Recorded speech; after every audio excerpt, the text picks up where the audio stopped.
Okay, so programming the lock, there are some considerations to take. There are some considerations.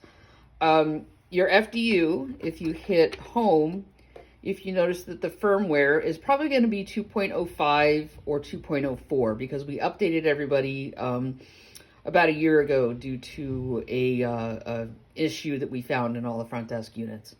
So ostensibly 2.04 or 2.05 should be fine to create a common area lock, but older 790s, like this little guy here, if the firmware is too early, the common area actually won't work. The guest key will not work. So if that's the case, if you actually program the lock properly and it's still not working, that it's not accepting guest keys, at that point, I would suggest just calling into the tech support line, calling KABA, and getting some support, checking the firmware version, which maybe I'll show that in another video, is how to check the firmware. And will be some options there as to how to go forward. But let's go ahead and program this lock. So I think I need to initialize it. So let's do that. All right, it's happy. Okay, so let's go ahead and I always like to set up. So let's see, GMA. I always like to just set up the FDU first. So we're gonna go to programming a lock and then program common areas. There we go. So we're gonna do type guest, and then for the area, it's set to none right now. So you wanna go here and let's just enable guest area 1.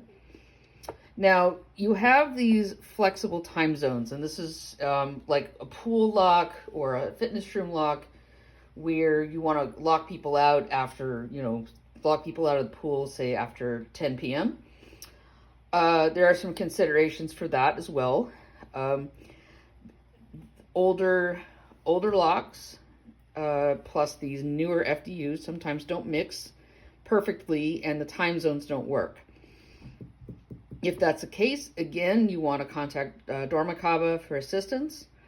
But let's just run under the assumption that everything is good here, at least for my demo setup.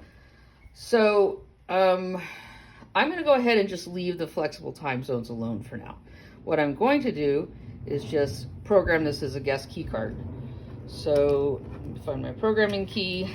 So I'm going to hit enter here. Whoops. And it's going to say ready to send new configuration. And as you can see, I've got my face hugger here. So let's see if the lock, there we go. Stick the claw on. Ooh, maybe the right side up would work. And lock is pre-programmed. Reprogram lock, yes. Okay, perfect. First try. So let's do this. Guest key card. Guest room 100. So as you see, there's no option to add that common area because it's set to auto. So let's just go ahead and scan the key. Beep. And let's see if it works in the lock. Yep. So this little guy here is programmed to common area 1, and this guest key card, oops, right here is set to room 100, and it's encoded with guest common area 1. You can always do a read back, and as you see here, type guest room number 100. And then all the areas, actually, they're all enabled, blah, blah, blah. So, and then that's why it works in this lock.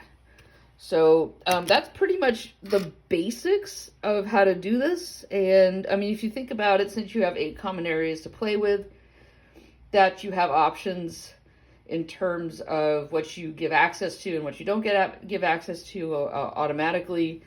You obviously want your front doors to be set as guest common area 1. You might want to put a passage time zone on that. So I maybe I'll go into that in another video, but that's kind of the basics. So thank you for watching.